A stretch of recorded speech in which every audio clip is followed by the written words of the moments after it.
Bruno, você já está me vendo? Tá aí. Ei, Cláudia, boa noite. Boa noite. Boa noite quem está chegando, Nívia, Letícia, Robson e envolvidos. Não entendi, Robson, time, meu, já está recebendo elogios aí, viu, Bruno? Já Ah, chegou com o pé pessoal direito suspeito. aí. Em primeiro lugar, bem-vindo à Páginas, né? A gente fica muito feliz de receber um novo autor, né? Pessoa com talento e com esmero também, né? Porque a gente teve um convívio muito intenso, né, Bruno, nesses Foi. últimos meses, né? E eu trabalho como editora na Páginas, né? E eu ajudei, né? Cuidei da parte da edição do livro. E o Bruno é muito detalhista, foi muito cuidadoso. Já posso contar os bastidores aqui para vocês desse livro de estreia do Bruno. Então vamos conversar com ele, né, Bruno? Você quer se apresentar, falar um pouquinho de você, né? Pode ser. Como que foi seu percurso até chegar aqui ao seu primeiro livro? E na orelha do seu livro você fala que você decidiu ser escritora aos 14 anos. 14 você não tem mais, né? Mas É, como é tem, que foi tem um essa tempinho já maturação? depois dos 14, né? Como é que foi essa maturação dos 14 até agora? Eu sempre costumo dizer que, principalmente quando eu falo para alunos de jornalismo, eu às vezes, né, tenho a oportunidade de passar um pouco da experiência nas faculdades, e para os colegas jornalistas, eu participei de redação por alguns anos, então eu acho que quem quer escrever bem, tem que ler muito, né? Eu acho que a formação do escritor começa por aí. Eu li muito quando eu era adolescente, nesse período aí de 13, 14 anos. Acho que o processo de leitura também ele vai melhorando, né? Vai aprofundando. Você começa com a leitura um pouco mais superficial, depois você começa a achar livros que são mais interessantes, mais densos. Eu, particularmente, me identifiquei muito com esse tipo de leitura e aí tive a oportunidade de conhecer grandes escritores e grandes obras, né? Isso para mim foi muito saudável nessa formação. E sempre ensaiando textos, né?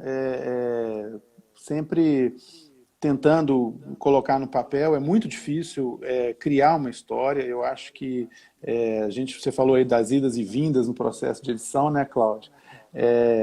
Escrever é o mais fácil. Depois que você tem a história, que você tem os personagens, para mim eu não vejo dificuldade de escrever, né? Eu acho que quem lê bastante também não vai ter essa dificuldade. Mas esse cuidado com o leitor, de você trazer para ele uma informação, de colocar ele dentro da cena, né? Eu tenho muito essa preocupação dele ter oportunidade de sentir o cheiro que o personagem está sentindo, de ter o medo, de sentir a angústia, de ver todos os objetos que estão dentro da sala, a textura da madeira. Isso, para mim, traz riqueza. Isso vem um pouco de detalhismo de alguns autores que eu admiro, né? Principalmente o Gabriel Garcia Marques, que é o meu autor preferido. Mas de outros também, né? Assim, Kafka, por exemplo, Dostoiévski, que é um autor que eu gosto bastante. Mas também eu fiquei muito preocupado com a fluidez do jornalismo, né? Aí eu trago um pouco também do Hemingway, que é um autor que eu gosto, mas sem perder essa cadência do jornalismo literário, que é algo que eu adoro, né? Assim, o mundo não permite mais você não viver nessa rotina, né? Ágil da informação à sua mão. Então essa é a junção que eu tentei fazer, o detalhe rico em detalhes, rico em sentimentos, mas também com a fluidez do jornalismo. Pois é, ia te falar isso, que você falou que escrever é o mais fácil, mas isso aí tem uma mãozinha do jornalismo para ser fácil escrever, né? Porque não é para todo Tem. mundo, não, né? Eu demorei, né, para começar no jornalismo. Eu sempre escrevi textos, né, escrevia poesia. Depois eu tomei um pouco de aversão à, à poesia por um tempo. Eu acho que eu não tinha maturidade para entender um pouco a poesia. Depois eu caí muito no jornalismo literário. Aí eu conheci Bukowski, aí eu mergulhei muito no jornalismo, né, dele, desculpa, na literatura dele. É, mas eu tive muita oportunidade além de escrever por gostar, que é algo que eu faço como hobby, né? Sempre fiz, sempre gostei, mas também eu gosto muito eu tive uma boa escola de jornalismo, né? Outro dia eu fiz uma conta assim por alto, nos meus 5 anos de redação aproximadamente, eu fiz cerca de 5.000 reportagens. Então, assim, eu tive muita oportunidade de conversar com gente interessante. O jornalista, ele, para mim, ele é uma testemunha ocular da verdade, da realidade. Então, o que, que ele tem é uma chancela de credibilidade da sociedade de ver o fato e poder transmitir isso para o seu leitor. né? E aí vem o Trabalhou sempre compromisso. com jornalismo impresso? Sempre impresso. É assim, eu fui repórter, né, Cláudio, sem o Google e sem celular, né? Quando eu Eu fui... também. eu não sei como que a gente conseguia, né? Assim, Também não sei. de ligar para um telefone fixo para falar com uma É, fonte, né? lista Hoje, telefônica, né? A gente usava lista telefônica, né? ligar para o PABX, conversar com a secretária para tentar falar com o presidente da empresa, né? Hoje, tentar furar um pouco a assessoria de imprensa, né? Mas a gente eu tive uma boa escola de jornalismo e eu sempre trabalhei no impresso, mas eu peguei um pouco da transição para o online. No final, quando eu já estava saindo, eu saí da redação em 2008, eu saí do meu vínculo mesmo com o jornal no Diário do Comércio.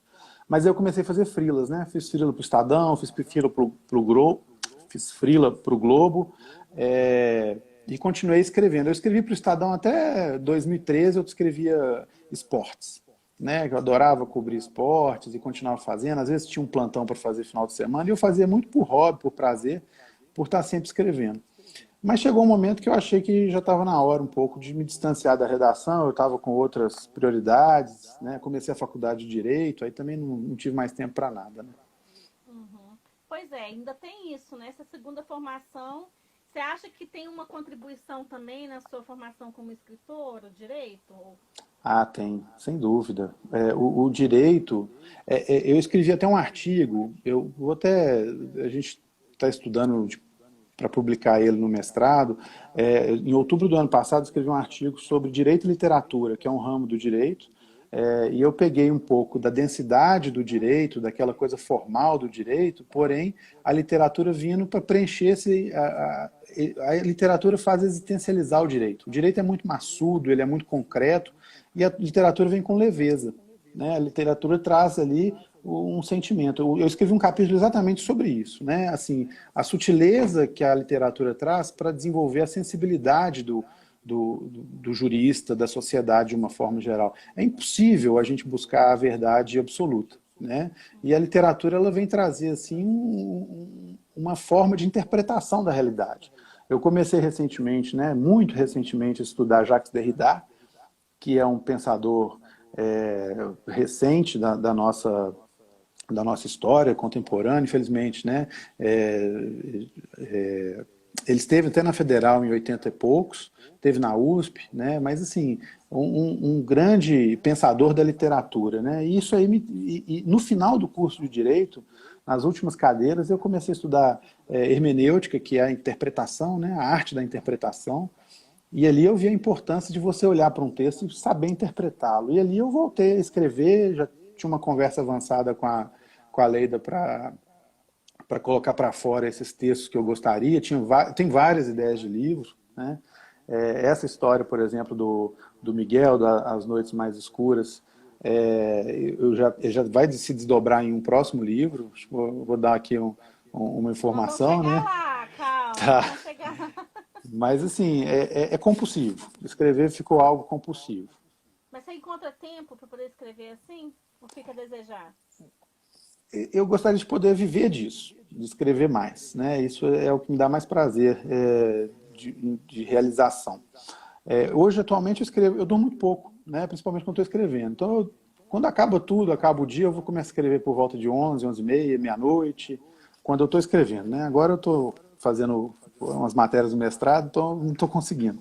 Mas quando eu estou nesse processo de escrita, eu começo a escrever à noite, vou até 1, 2 da manhã, e aí acordo muito cedo, 5h40, 6 horas, e escrevo até às 8, 8h30, 9 horas, Você não gosta e de vai. dormir, não? Eu não consigo, né? Eu fico pensando na história, fico pensando no personagem, e aí eu lembro de uma coisa, e o meu processo é um processo assim, eu gosto de colocar tudo no papel, você sabe bem disso, e depois eu fico voltando nos detalhes, né? Porque eu faço a questão da ordem cronológica, eu faço questão de... por exemplo, tem uma passagem no livro que eu tinha escrito lá que ele estava numa lua minguante. E aí depois eu percebi que 2 dias depois eu já estava colocando outro tipo de lua. Eu falei, não, mas espera aí, na história isso não pode acontecer. Então esse tipo de cuidado, aí eu volto, né? E acho que é um compromisso e um respeito com o leitor. Eu aprendi isso na redação. Na redação, uma vez um editor muito experiente aqui de Belo Horizonte falou comigo assim, se você escrever o seu nome certo na reportagem, como repórter, escreve o resto certo. Se você teve o cuidado de escrever o seu nome corretamente, escreve da fonte correta, escreve as informações corretas, apure os dados, né? Então é um compromisso, porque eu acho que seria um desrespeito ao leitor, né? Então aí eu começo um processo de idas e vindas. Olha, a gente ainda não entrou, né, no enredo do livro, não, né? Não temos a sinopse ainda, mas já tem uma pergunta sobre o personagem. Eu ia te perguntar sobre a construção da personagem principal, né, o Miguel, e o Robson Morrison.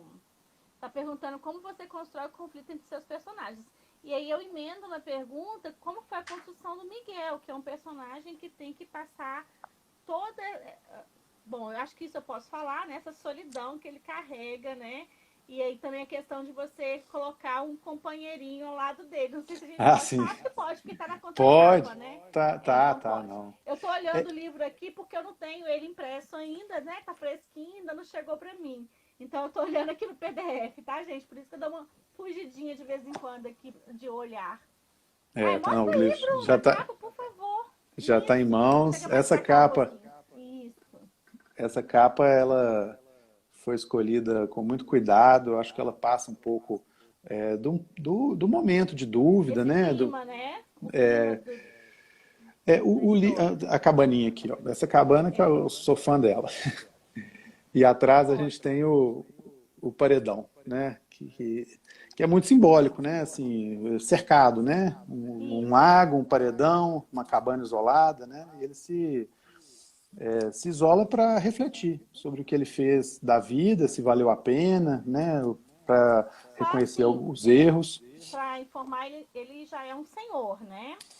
É, Seus 60 anos, né? Não é um jovem, não é um adulto de meia idade, né? Já tá entrando na terceira idade, como dizem, né? ele já passou pelas experiências da vida, né? Ele já teve a oportunidade de ter várias vivências, né? Algumas frustrações, muitas angústias, muitas frustrações, mas ele é uma pessoa até bem-sucedida no que ele se propôs a fazer, mas para ele ser bem-sucedido, ele precisou se afastar e abrir mão de tudo, né? Então, assim, é um pouco do choque daquilo que a gente vive, né? Até comentei um pouco disso na entrevista para o Jornal o Tempo, que saiu hoje, é um pouco da angústia que a gente vive de fazer tudo, atender a tudo e a todos, ou podermos sermos autênticos, autônomos, né? Livres, né? Mas será que essa liberdade vem com uma confortável solidão? Né? Para a gente ser a gente mesmo, será que a gente precisa ser sozinho? A construção do Miguel é isso. Assim, acho que é óbvio que, por se tratar de literatura, é um personagem rico, é um personagem exaltado, mas em pequenos ou em grandes exemplos, a gente acaba se identificando com ele.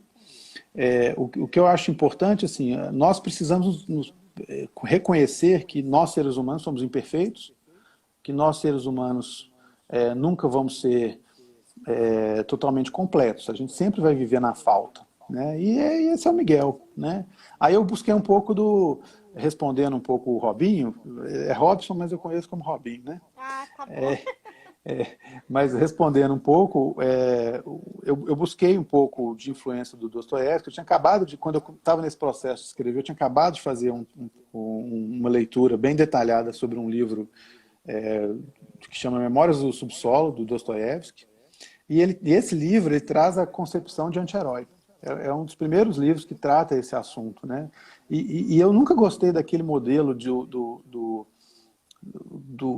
enredo perfeito. Né? Assim, você pode ter um personagem principal que você não sabe se você gosta ou se você ama, ou se você odeia. Né? Assim, o importante é a mensagem que ele traz. Eu fiquei super lisonjeado com a resenha do Bernardo Nogueira, que saiu no Estado de Minas, né? Que ele fala assim, olha, tem tanto detalhe sobre a construção da narrativa, da literatura, né? Assim, é tão rico essa experiência, essas vivências que o livro tenta trazer, que essa construção ela pode ser simplesmente ela por si só ela não está completa, né? Assim, às vezes ele até dá um spoiler no final da resenha, eu não vou falar não, porque vou permitir o spoiler para ele, Mas isso é tão pequeno perto de tudo, né, que dá, então, que o livro traz, e ele traz principalmente essa reflexão, né? O que a gente está fazendo da nossa vida? O que a gente... eu construí o enredo e o personagem com bases no existencialismo, né? Eu li um pouco sobre Sartre, li um pouco sobre Camus, e qual que é a máxima desse pensamento, né? Assim, o homem, ele é condenado a ser livre. Olha a força dessa frase, né? Você é condenado a ser livre. E o que isso quer dizer? Que você é responsável pelas consequências das suas atitudes. Você é obrigado a ser livre, você está condenado a ser livre, até se prendendo. Você pode ser um prisioneiro, mas você é livre, o seu pensamento é livre, a sua atitude é livre, e você pode se rebelar a qualquer momento. Mas você é refém das suas consequências, né? Então isso é o que o Miguel fez, né? Assim, ele tomou uma decisão, não vou falar mais sobre isso, as pessoas vão ter que ler, mas ele tomou algumas decisões na vida e ele sofreu exatamente as consequências dela. E ele vai para essa cabana para pensar. E aí, se você pensa assim, mas é um livro melancólico, eu acho que não, é um livro de esperança, porque se ele fosse uma pessoa melancólica, uma pessoa deprimida, né? Não, ele acredita, né? E daí vem a angústia dele, ele sofre porque ele acredita, ele é um eterno esperançoso que as coisas poderiam ser melhor. Então, se ele acha que pode ser melhor, é porque ele tem esperança, né? Então, é um pouco disso. Só passando aqui para quem chegou depois, a gente está com o Bruno Marques, que é o autor, Páginas Editora, a gente está lançando o livro dele. Mostra a capa aí, por favor, Bruno. As Noites Mais Escuras do Inverno. Então, a estreia dele na literatura com esse livro, que já está, assim, sendo muito repercutido na imprensa, já teve resenha no Estado de Minas, saiu uma reportagem hoje no jornal Tempo, tem blog também, né, Bruno, que já está dando. Sim. Então, assim, está sendo muito bem aceito pela crítica, acho que quem está chegando aí para conhecer vai gostar muito também. Olha só, a sinopse, né, assim, falando muito resumidamente, para não dar muita spoiler, conta a história do Miguel, que é posso falar a profissão dele? Posso, né? Pode, claro. Ele é um escritor, né? E ele, em um dado momento da vida, já lá pelos seus 60 anos, ele se isola numa cabana, no meio do mato, e para refletir sobre a vida dele, o que ele fez, os erros e acertos das pessoas, e enfim, o que não foi feito também, né? Que é o que o Bruno está falando aí. E aí, várias coisas vão acontecendo ao longo do livro, várias revelações, né? Então, assim, é um livro que tem muitas reviravoltas, né? É verdade. Eu queria te responder uma pergunta que eu acabei não falando, mas do amigo dele, né? Do amiguinho, o Miguel, eu até fiquei super lisonjeado com a resenha do Bernardo, e o Bernardo traz assim, o Miguel é um errante. Ele não tem casa, ele não tem endereço fixo, né? Ele tem, mas ele está sempre de passagem, ele nunca está se enraizando, né? Ele está sempre aéreo. E ele tem um cão, um labrador amarelo, que leva o nome, né? Que é uma coisa super prática, né? Pragmática, né? Qual que é o nome do cachorro? Ele é amarelo, a cor é amarela. Mas ele faz um pouco... Eu tive um labrador que o nome dele era Amarelo e ele virou Lelinho depois. É mesmo? Olha que... Ele era amarelo, virou...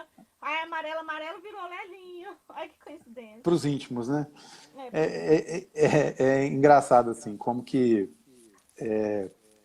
Mas o amarelo, ele passa um pouco assim, do pé no chão, né? Ele conversa com o amarelo faz quase a consciência do Miguel, que é uma pessoa extremamente aérea, né? De vários pensamentos, ele mesmo se autodenuncia, né? Eu sou uma pessoa vil, eu sou uma pessoa difícil, eu sou uma pessoa que minto, né? E todos nós somos assim, de alguma forma, né? A gente, em algum momento ali, se evita. Tem uma certa hora no livro que ele encontra uma pessoa, ele finge que não conhece a pessoa ali para não ter que cumprimentar, né? Assim, muitos de nós, eu confesso que eu já fiz isso, né? Nossa, agora não estou afim de falar com essa pessoa. Mas ele também é uma pessoa de muitos valores, né? De uma ética que ele traz dentro dele, de uma moral, né? E é o que a gente é, né? E o labrador, o amarelo, ele traz um pouco dessa consciência dele, né? Desse pé, dessa pata no chão, né? Entendi. Tem uma passagem logo no primeiro capítulo, quando ele entra no barco, né? Assim, o barco é aquela coisa totalmente fluida, né? Que cambaleia, né? Que fica ali à mercê das águas, né? E enquanto ele está ali, o amarelo fica no pier, né? Então, assim, isso é muito simbólico, né? Assim, olha, Tá um é, lá, né, bandeando, você o outro vai, tá firme. você vai curtir sua viagem, mas eu tô aqui, né? Então é muito prazeroso. Era uma das partes mais gostosas. Eu ainda vou ter um cachorro, não sei se ele vai chamar amarelo, não sei nem se vai ser um labrador, mas ainda vou realizar esse sonho de novo, de ter um Ah, eu acho o cachorro. labrador altamente recomendável. Eu era apaixonadíssima pelo meu. Assim, é um cachorro muito amoroso, né? É grandão, mas é, né, bem bobão, assim. Eu tô apaixonada. Ó, tem mais uma pergunta aqui pra você. Do Maverick? Maverick Home. O título do livro é Matador. Como foi a escolha do nome? É uma metáfora, né? Assim, o que são as noites mais escuras do inverno, né? Assim, o que é a escuridão, né? É a falta de decisão, é a indecisão, é a falta de certeza, né? Então, assim, a noite mais escura do inverno é aquele momento de mais incerteza na vida, é aquele momento que você estava mais perdido, né? O que é a antítese da noite mais escura? É um dia claro, é um dia de sol, é um dia de certeza. Então, assim, ele foi para a cabana para pensar na parte mais escura da sua vida, né? Assim, o que ele fez? Valeu a pena, né? Todas essas decisões? É uma pessoa culta, é uma pessoa que viveu, que percorreu vários lugares, que conheceu vários lugares, que tem gostos refinados, né? Ele sabe o que ele gosta, o que ele quer, mas ao mesmo tempo ele é uma pessoa frustrada, ele é uma pessoa que cometeu alguns erros, alguns sabendo que estava cometendo, outros não, mas foi nesse período aí das noites mais escuras, né? Uhum. É, tá. Olha, Robson, acho que a gente te respondeu, né? Qual que é o enredo do livro? Sim, né? O que você acha, Ah, Bruno? Sim, acho você que já sim, passamos acho de que sim. sinopse, né? E muitas pessoas te dando parabéns, seu padrinho tá aqui te dando parabéns. São todos Alguém suspeitos. comentou, alguém comentou da questão do privilégio da leitura, que nem todos têm acesso, né? Ah, Mas, isso é gente, eu muito vou contar pra importante, vocês, né? isso é verdade, né? A gente sabe que mesmo quando ela é gratuita, os equipamentos nem sempre são próximos das pessoas, né? Em alguns lugares. Vale Mas um o protesto Bruno, também, né, Cláudia?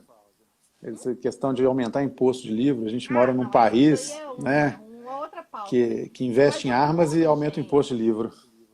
ele frequentava lugares públicos para ler, né? Lá no início dele, ele ia à biblioteca pública e ficava lá, passava as tardes lá. Aqui você conta isso, né? Na Praça da Liberdade, está lá ativa até hoje, né? É, Mesmo que passando por algumas dificuldades também, né? Todo o setor cultural está vivendo.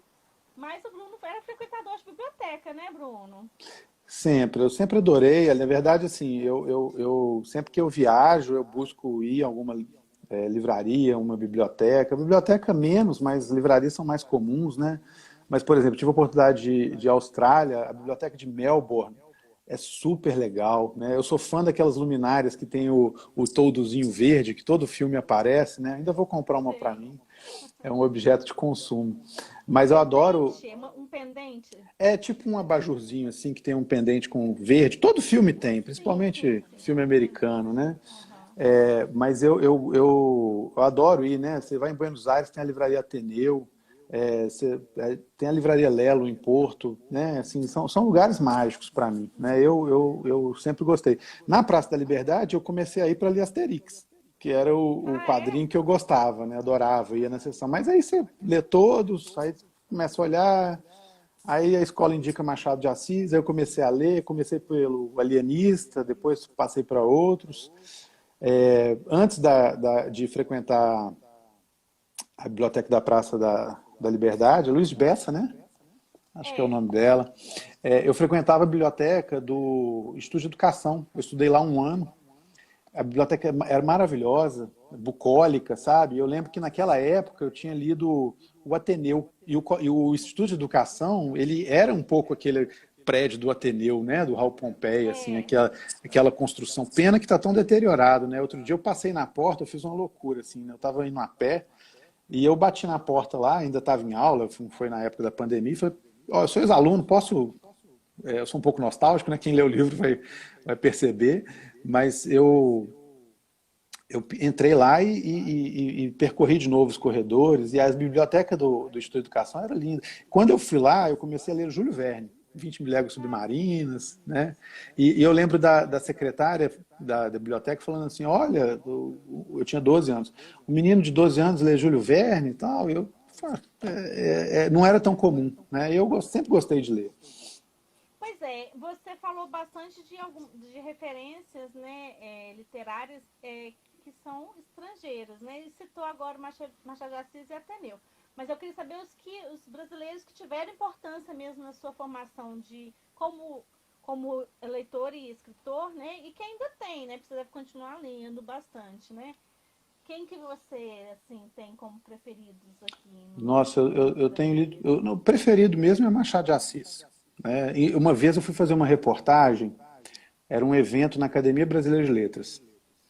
E quando você entra lá, tem a estátua do Machado de Assis, né? Acho que é patrono ou foi o primeiro presidente, não sei. Né? É emocionante. O Machado de Assis, assim, o Alienista é uma obra que ela te traz a ironia o tempo todo, né? Isso é muito sutil, né?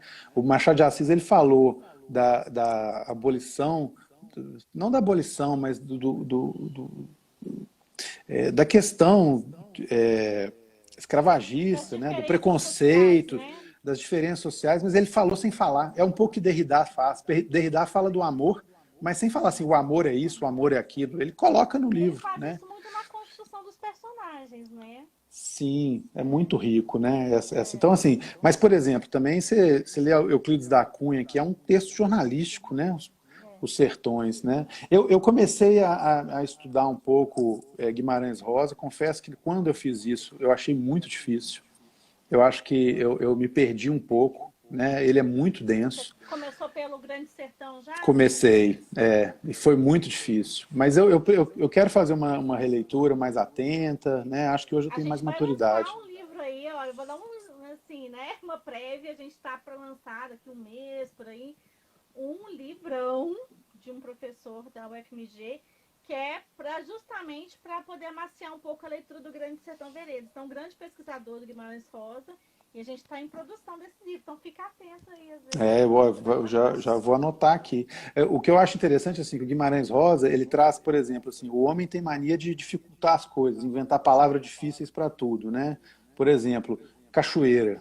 Cachoeira é água que cai do barranco. Então, assim, olha que simplicidade que a literatura traz isso, né, para o nosso dia a dia. Às vezes a gente fica tentando dificultar e tentando trazer tantos conceitos, né, e é simplesmente uma água que cai do barranco.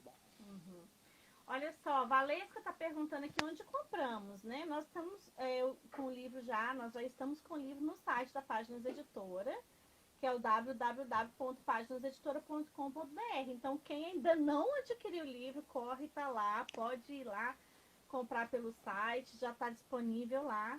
A gente até colocou antes do lançamento, né? Porque as pessoas às vezes já vão acessando, então já está lá, viu, Valesca? Então, o Eduardo está falando que está ansioso para ler, corre lá também, viu? Muita gente falando que está ansioso para ler o livro. Deixa eu ver se eu tenho mais alguma pergunta aqui, Bruno, para você. Enquanto isso, eu vou falar de uma coisa. O Bruno falou aí, tanto que ele gosta de escrever, tanto, né, que ele é uma pessoa que escreve com facilidade e com afinco, né? E o Bruno, gente, já tá com tudo na cabeça. Eu quero que você me fale isso, porque muita gente escreve, cria, no mesmo tempo vai escrevendo, né? E você já tá com a história toda da sequência, né? Como é que vai ser Sim. isso, né? Do livro, parece que é mais de uma sequência, né, Bruno? Me conta isso. Uma coisa que o jornalismo me mostrou, que eu aprendi, é que todo dia tem uma história nova para contar, né? E o jornal velho, ele não serve mais para nada do que para dobrar e colocar debaixo da gaiola do passarinho, né? Então, assim, uma vez que ela já está publicada, está na hora de chegar outra notícia e outro conto. Eu já escrevi esse livro, já pensando na cronologia. Esse livro é um livro sobre o final da vida do Miguel, mas o segundo livro já chama tem até nome, chama Outono Astral. Ah, é? Austral, ele se passa nos rincões aí da Argentina e do Uruguai, né? Eu tive a oportunidade de fazer uma viagem para o Uruguai há alguns anos, conhecendo o interior do Uruguai, é maravilhoso, recomendo. E é o Miguel 20 anos antes, com 40 e poucos, 40 e tantos. Eu não quero ficar muito preciso com data, Sim. mas é ele com mais rebelde, né? Mais jovem, e vai percorrer ali. Ele vai visitar um grande amigo, um pouco mais velho, que já está moribundo, né? Que manda uma carta para ele. E ele vai conhecê-lo e os dois vão conversar sobre o que é o amor. Né? O amigo dele é um professor de filosofia e o Miguel é um curioso. Ele tem poucos amigos, então ele privilegia muitos amigos. O amigo dele fala, vem me ver, estou bem, fiz uma decisão aqui de me recolher, mas já estou na minha fase de despedidas, traz um charuto para a gente se despedir e bater um papo. E ele vai para o interior do Uruguai, vai percorrer um pouco Buenos Aires, vai ser ambientado em Buenos Aires e um pouco no interior da Argentina e do Uruguai, mas ele vai lá descobrir o que é o amor. Mas aí eu tive que parar de escrever o livro e de desenvolver a história, porque não tem jeito de você escrever sobre o amor sem ler o Banquete de Platão. Né? Aí você tem que passar por isso. E aí eu estou estudando o Banquete de Platão, e também preciso fazer uma pausa para me dedicar ao mestrado, mas a partir de outubro eu volto a escrever e, se Deus quiser... Lançar este ano ainda? Vai para o ano que vem? Olha, eu gostaria muito que fosse esse ano, mas eu não vou... Aproveitar o embalo, né? Mas vamos ver como é que vai ser. Às vezes você pega o embalo, né? Mas vai ser sofrido. Se eu conseguir ir de outubro a dezembro, não sei, mas até fevereiro sim. Olha, eu não estou conseguindo voltar aqui na barra, tá dando um pouquinho de problema, mas assim, eu estou conseguindo recuperar algumas perguntas. Porque ela vai e volta muito rápido, porque quando chega outro comentário.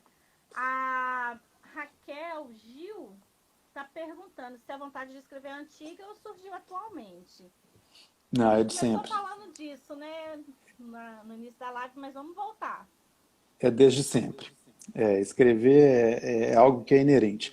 Inclusive, assim, quando eu até hoje, a pergunta que a repórter do Tempo fez, né, assim, quando você decidiu escrever esse livro, né, eu estava numa viagem, num momento especial, num dia especial, numa noite especial, eu falei, eu preciso fazer algo da vida que eu ame, que eu gosto, né, assim, e o livro traz um pouco disso, né, a gente está vivendo ou a gente está sobrevivendo, né, o que é viver? Né? Agora a gente Sentir está sobrevivendo, né? agora nós estamos sobrevivendo. Nesse Mas, contexto tá difícil, né? mas esses dias têm sido muito prazerosos. Nossa, publicar um livro é um prazer que... como isso é algo... Você também já publicou, né, Cláudia? Como isso tem muito meu aqui nisso, né? Assim, primeiro teve um processo de fortalecimento, né? De construir um livro, de pôr para fora muita coisa que eu pensava, que eu refletia. Todo livro, eu acredito, né, influenciado aí pelo pensamento de Derrida, mas tudo é autobiográfico, né? Porque você é um prisma, né? Assim, você recebe aquela informação e você filtra, né? Independente se você viveu ou não, se aquilo ali é uma cultura criada ou se é uma experiência que você está contando, não interessa, né? O importante é que aquele momento, aquela visão, ela marca algo e vale ser transformada num livro. Eu escrevi um conto para a quarentena. Já estou conversando com a Leida aí, capaz da gente publicar, que se passa em Porto, ou no Porto, como eles dizem lá, que é um escritor também, né? Eu sempre gosto de pegar esse tipo de personagem, que eu me identifico e que fica mais fácil de escrever, mas é um escritor que está ali no meio da pandemia e o que fazer da vida, né? E ele se realiza nos detalhes, né? Assim, e como ele está ali, como nós estamos agora sobrevivendo, frustrado, angustiado, né? Ele começa a falar um pouco do processo de escrita dele. Eu achei que foi super legal, eu fiquei super satisfeito de escrever. E esse processo de escrita, ele tem um pouco de colocar os detalhes, assim, de você perceber na aflição, quando você coloca que a pessoa está roendo a unha, num olhar, duas pessoas se amando, fazendo amor, né? O conto ficou muito gostoso, é um conto que eu particularmente gostei muito. Bora publicar, né, gente? Agora todo mundo que está nos assistindo aí já está querendo ler o resto dessa história aí. Eu já está com a Leida, agora é com vocês. Que bom, que bom. Fico feliz de saber que tá chegando leitura boa aí pra gente. Olha só, a Marília Heinecke, Heineck. Heinecke. Comecei a leitura ontem, estou gostando muito. Então já tem gente aí lendo o seu livro, ó. A Luciana PCGM está perguntando quanto tempo você levou para escrever este livro, As Noites Mais Escuras do Inverno. Foi de outubro até o carnaval desse ano. Foi de outubro do ano passado até o carnaval desse ano, de escrita. Nesse processo, de escrever à noite, de escrever de manhã, bem cedo. Às vezes, final de semana, eu estendo mais, que é um dia que fica tudo silencioso, né? Aí eu escrevo e vou direto. Acordo, a primeira coisa que eu faço é ligar o computador, fazer um café e começar a escrever. Mas aí depois vem o processo de afinamento do texto, né? E de edição, você conhece bem, né, Cláudia? A gente vai, a gente volta, né? A gente descobre. Eu falo que chega uma hora que o autor tem que desapegar, porque senão a gente sempre vai mexer, é muito difícil controlar esse desejo, né? Eu tive muita preocupação de não fazer mudanças estruturais, são mais refinamentos mesmo. Mas, poxa, é algo tão nosso, né? A gente tem que também tem que sair do jeito que a gente, né? Assim, de Você ficou ler. inseguro, assim, em colocar esse livro no mundo? É o que eu estava falando de ser autobiográfico, né? Assim, para fazer esse livro, eu passei por É só um forte. assim, é só uma coisa. O livro não é autobiográfico, né? Ele Não, tem não. elementos autobiográficos, mas Tem você experiências que se é transformam, isso, é né? só para as pessoas entenderem Mas não é a melhor, história né? da vida do Bruno, o Miguel não é o Isso. Bruno, né? Isso eu não tenho essa Como pretensão. Nem... toda obra tem, né, elementos da vida do autor, né? Assim, uma referência que você vê, um livro que você Sim, lê, um filme, né? Uma sim. paisagem, né? Perfeito, assim, os museus que ele cita, as obras de arte que ele Isso. cita, né, assim, muitas delas Alguma pessoa te inspirou na criação do Miguel ou não? não, Não, né? é uma construção de uma figura, de um personagem, de um mito, né, que a gente cria para poder desenvolver uma história, mas acho que é um conjunto de tudo que você percebe, né, mas não é uma pessoa, não tem um CPF, não. Isso que é o prazeroso da literatura, né? Mas assim, para você colocar isso para fora, para eu colocar isso para fora, eu passei por um processo muito forte de autoconhecimento, de segurança, né? De poder tá livre para receber crítica, para entender que as pessoas às vezes podem não gostar, né? Mas por que eu fiquei tão apegado nos detalhes, deixar o livro e falar assim, olha, eu tenho que gostar. Esse é um trabalho que eu quero colocar para fora, né? Assim, eu espero que as pessoas gostem, mas eu preciso ter a autoconfiança de que as pessoas também podem não gostar e a vida é isso, né? Isso é um pouco Miguel, né? De ser um pouco imperfeito, de ser um pouco incompleto, né? De existir na falta. A gente tem que entender isso, né? Eu não quero ter a presunção de agradar a todos, né? Eu espero que as pessoas critiquem. Uma vez eu lembro que eu fiz uma reportagem que pediram minha cabeça no jornal, sabe? Era uma reportagem super forte, assim. E aí eu fiquei todo abatido, eu era Foca, né? Para quem não sabe, Foca é o jornalista que acabou de formar, que está na redação, e o editor me chamou lá, era um editor muito bravo, falou, você está chateado? Eu falei, tô. Né? Ele falou, mas fica tranquilo, o jornalista quando está fazendo uma boa matéria, as pessoas perdem a cabeça dele. O importante é que você está incomodando, que você está fazendo um bom jornalismo. E isso tem um pouco, eu trago um pouco disso também para a escrita, né? Assim, não interessa se a crítica é boa ou se é ruim, não interessa se você gosta, se você ama o Miguel. Apenas leia, tenha a sua opinião, você pode discordar dele, né? Mas se ele te fizer refletir, eu tô feliz. É. Por falar em Miguel, tá a Marina Camelo tá perguntando. Geralmente, quando lemos um livro bom, sentimos saudade do personagem. Você já sente falta do Miguel? Sim, sim. Sente? Eu me apeguei. Principalmente por ser um personagem que foi tão construído, né? Assim, ele tem. Você perguntou de outras obras, né? Assim, da, é, relacionadas ao Miguel. A gente tem o Outono Austral que vai sair, mas tem outros já que eu estou tá escondido ali, já anotei, né? Assim, tem mais livros. Eu quero tomar um cuidado para não exaurir, para não desgastar o personagem, sabe? Mas ele trouxe para mim várias experiências, né? Talvez tenha um próximo livro já também sendo construído aos poucos, porque esse processo de construção ele passa muito na minha cabeça, né? Eu tenho andado de bicicleta de vez em quando, né? Às vezes eu vou refletir, vou andar de carro, vou dar uma volta, a gente não tem saído muito de casa, mas aí eu começo a pensar no personagem, vou pensando na história, e esse processo de construção já começou. Uhum. Aí, ó, quem tá lendo aí já tá com saudade do Miguel também. Uma hora o livro acaba, né? Já fica sabendo. As pessoas estão aqui estimulando a sua esposa a te dar um cachorro, tá? Tô te falando isso. Pois é, Sabendo. Já estão até uma, dando nome pro cachorro aqui, uma vez ela caramelo. viajou a trabalho, eu falei que tinha comprado para ver a reação dela, mas ela não acreditou, não. Nesse momento, É, não. deixa eu ver aqui. É porque eu perco, sabe? É, tem muitos comentários, né? A Luísa falando que o escritor é um grande observador, né? E o Bruno, ele falou isso lá no início, de que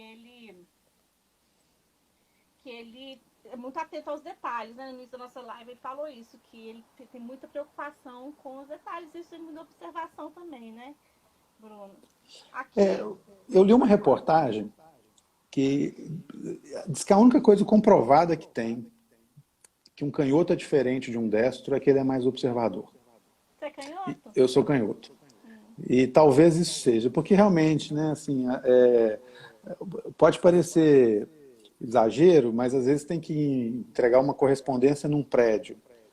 Eu sei o nome do prédio, eu guardo. Né? Eu já passei na porta, o nome daquele edifício é tal.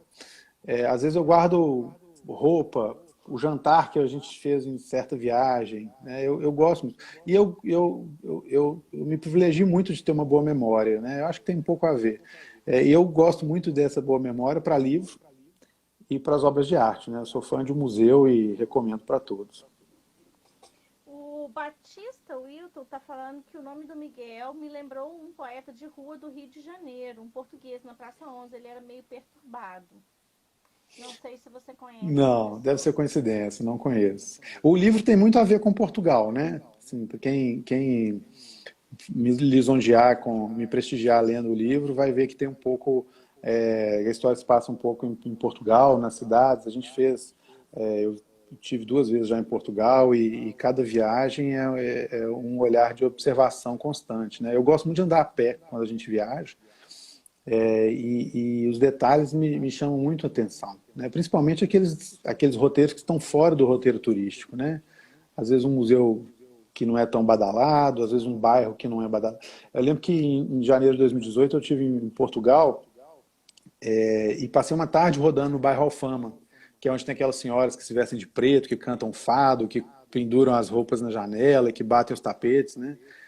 E foi maravilhoso, eu andei muito, eu lembro, eu fiz questão de gravar essa minha memória, assim, aquelas pedras portuguesas, obviamente, né, mas assim, subindo e descendo as ladeiras e falando assim, gente, que espetáculo isso, né.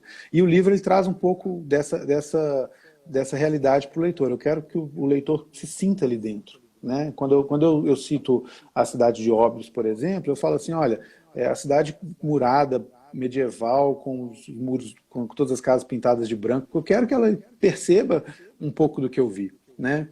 Uhum. Nesse conto que eu escrevi sobre a quarentena, eu cito também um pouco sobre Portugal, a cidade de Sintra, aí eu começo a falar da Quinta da Regaleira, que é um lugar mágico, especial, que tem uma torre invertida. A torre, em vez de ser para cima, ela é para baixo, que ela vai para dentro, 5, 6 andares para dentro da terra, né? E aí depois que eu observo isso nas viagens, eu volto e começo a ler, começo a estudar, né? Isso aconteceu, por exemplo, com a cidade de Sainte-Marie de la Mer, que é uma cidade que se passa, que tem um capítulo que fala sobre ela no livro. É uma cidade super curiosa. Aí eu comecei a estudar compulsivamente para poder escrever com uma fidelidade ali da história. Eu fui estudar um pouco da história cigana, porque tem uma cigana, aquela cidade ela é um reduto de ciganos que foram para a Europa.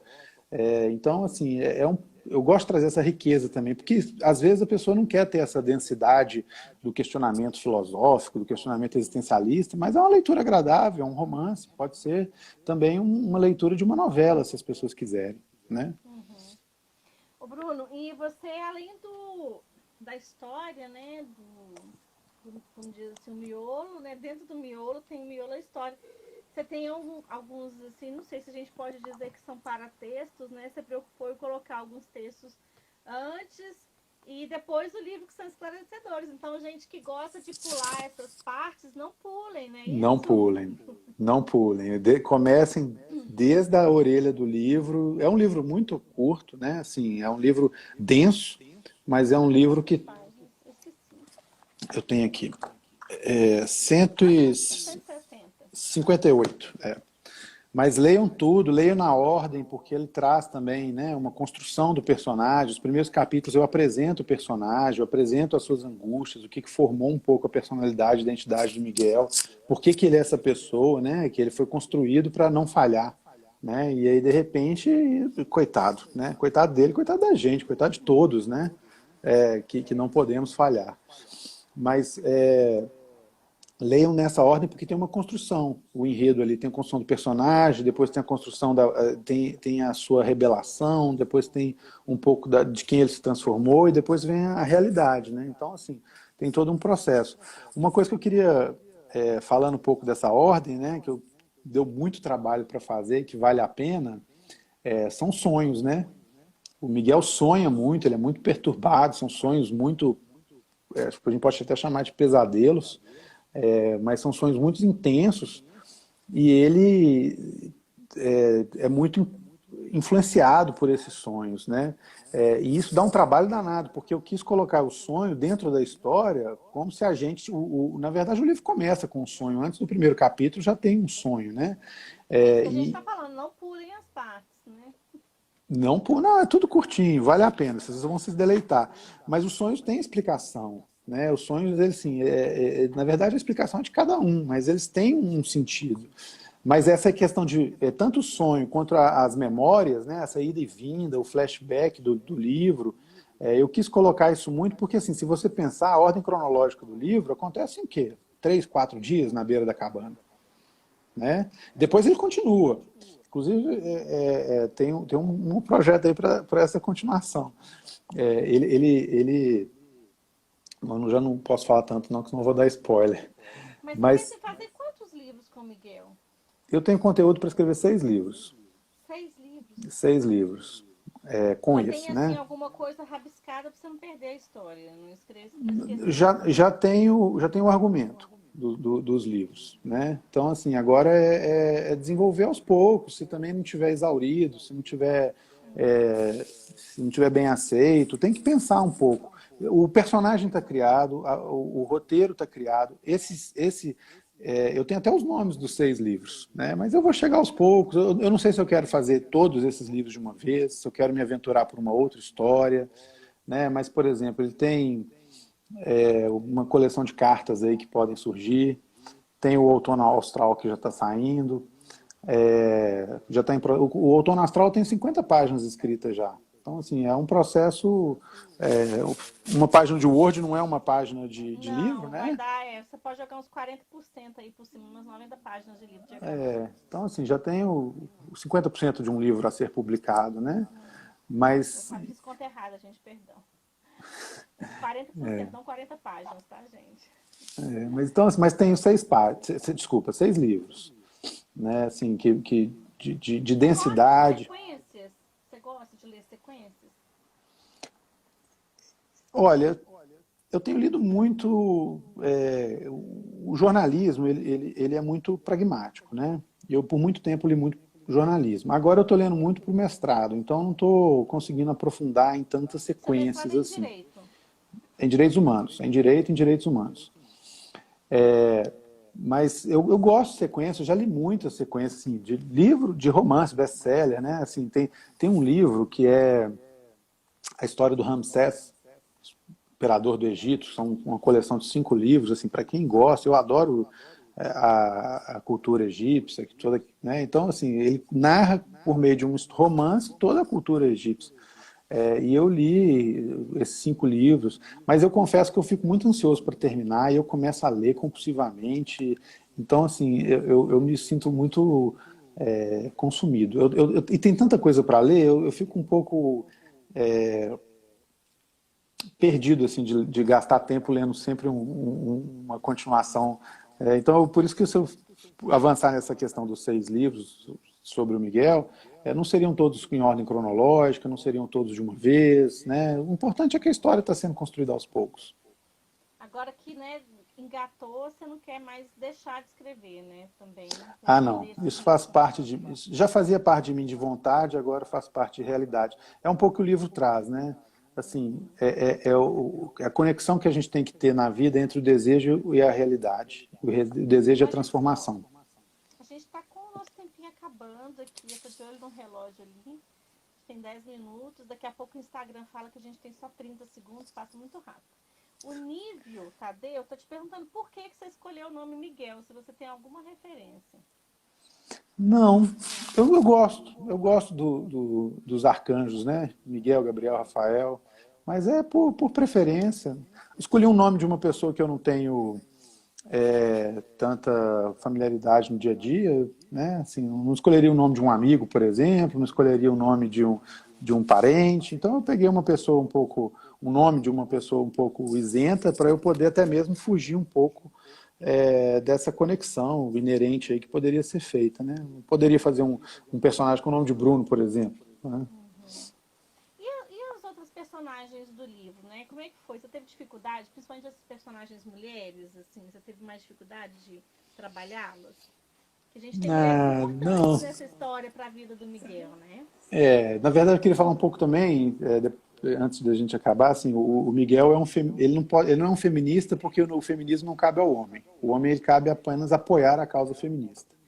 Mas ele apoia, né? O poder de fala é das mulheres, e eu tentei trazer um pouco isso. Acho que esse é um tema latente na nossa sociedade, apesar de ser um tema velado, né? Mas eu acho que isso é algo que tem que ser abordado, tem que estar na nossa cultura, né? Até na hora de escrever, a gente usa o masculino, né? Prezados, e muitas vezes, né? Na língua, né? Eu tentei um pouco tirar um pouco disso, né?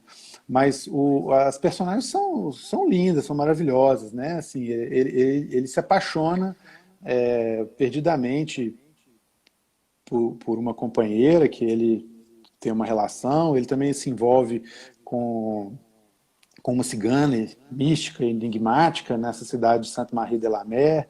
Depois tem uma vizinha que ele conhece, né? Mas também tudo são as formas de se relacionar, né? Cada uma tem a sua força diferente, né? Uma é muito beligerante, uma pessoa muito ativa, a outra já é mais observadora, uma outra já é mais enigmática, né? Mas se você pensar, todas são uma só, né? É a mulher a ser amada, né?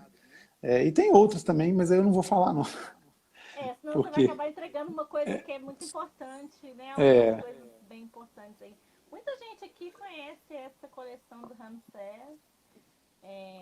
Falando aqui. Gente, quem tá falando que quero comprar, quero ler, tá fácil, tá? www.paginaseditora.com.br, já tá lá disponível. Os livros chegaram semana passada, então a gente já tá fazendo a distribuição dele para quem quer. E também existe a venda pelo WhatsApp da Livraria Páginas, que eu não sei de cor, mas a Leila já colocou aí o número do WhatsApp. Agora, assim, a gente tá, né, chegando na nossa reta final, porque esse relógio aqui me engana. Deixa eu ver aqui. A gente tem 5 minutos. Me fala aqui, o que você tá lendo agora? Tá conseguindo ler, além das coisas do mestrado?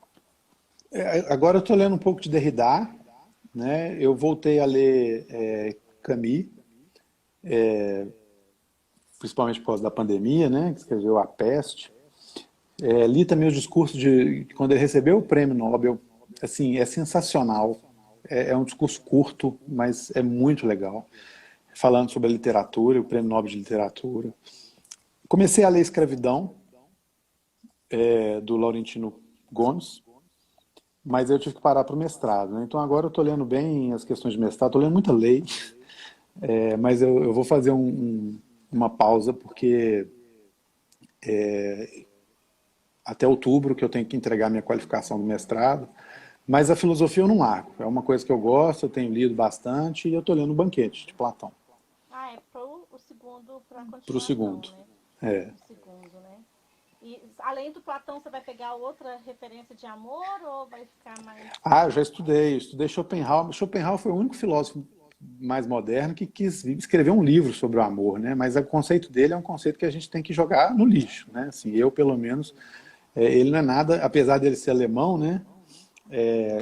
O conceito não é nada romântico, né? Assim, ele coloca uma questão muito biológica do amor, né? Então, esquece um pouco. Eu acho que até um pouco desatualizado, porque ele coloca assim o amor como algo para ser para procriação, proliferação da espécie, e não é bem assim, né? Assim, hoje em dia tem vários tipos de amor e você não necessariamente ama apenas para ter um filho, né?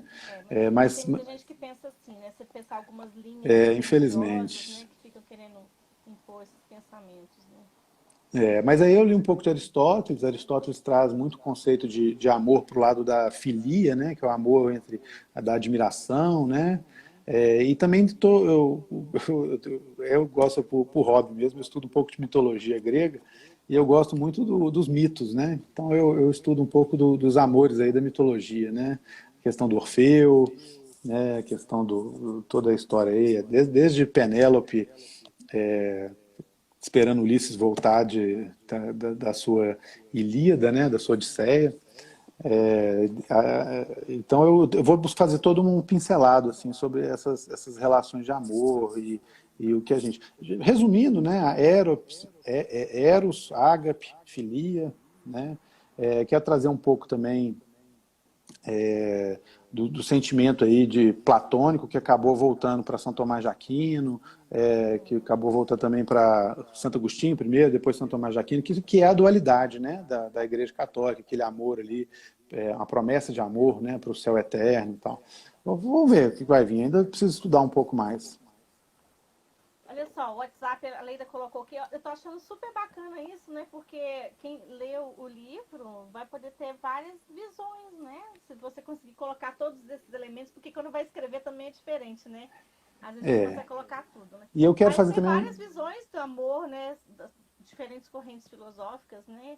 É muito bacana se você conseguir. É muito legal. Eu também tenho que tomar um cuidado para não ficar um livro professoral, né? É um livro de Isso. literatura, é um romance, não é uma história do amor pela filosofia, né? Uhum. O WhatsApp, vou falar aqui para vocês, é o 31, tá? DDD 71748773. Então pode fazer seu pedido por ali também. Então olha só, Bruno, a gente está aqui no finalzinho, faltam 3 minutos, considerações finais. Olha só, muita gente elogiando nosso bate-papo, fico felicíssima, né? A gente ficou com uma audiência muito boa aqui hoje. Feliz por vocês terem ficado com a gente durante uma hora, do início ao fim, falando sobre literatura, sobre o livro do Bruno, sobre a escrita do Bruno, sobre o Bruno, sobre os projetos do Bruno. E sobre literatura, enfim, que eu acho que é a paixão de muita gente que está aqui, espero que seja de todos. A gente está aqui à disposição de vocês, a página do editora a gente tem, assim como o livro do Bruno, de altíssima qualidade, tem outros que vocês vão gostar muito também. Eu queria que o Bruno, deixa eu ver se tem mais algum recadinho. Bruno, incrível esse cuidado com a produção das histórias, muitos recados, eu não sei se você está conseguindo ler aí, esse aí que Estou fala tentando. da Varenga. O Miguel chegou na hora certa, parece muito humano, vai ser útil, precisamos rever atitudes comportamentais. O Batista, o Wilson Batista falou. Você vai longe, a gente deseja mesmo que você vá longe. Se você quiser falar alguma coisa assim para encerrar sobre o livro, Não, sobre só os tenho a projetos. agradecer, né? Tem uns Agradecer minutinhos. a vocês da página pelo todo o profissionalismo que me ajudou desde a ideia de colocar para fora, de materializar isso, né? Queria agradecer também muito a minha mulher Ana, que é uma pessoa que entende um pouco das minhas ausências aí para eu poder escrever, né? Não é, ela respeita muito e me incentiva muito, é uma grande inspiração. E queria agradecer a todas as pessoas que de alguma forma contribuem no dia a dia com ensinamentos. Eu acho que a gente está aqui para aprender, para evoluir e para melhorar todo dia, né? A gente não pode andar para trás. Na verdade, é um pouco da vida, né? A vida é um caminho, é inerente, né? Leiam um livro, vocês vão entender. Mas é isso, queria agradecer a todos, agradecer também minha família, né? Minha mãe, meu pai, meus irmãos, que sempre são muito presentes. Hoje eu ganhei uma máquina de escrever, meu irmão me deu uma 10 Olivetti. segundos. Um beijo para todos, gente. Um abraço, Obrigado gente. por Obrigada por participarem. estarem aí. Leia o livro do Bruno, depois conta pra gente, viu? Nas nossas redes. Tchau, tchau. Um abraço.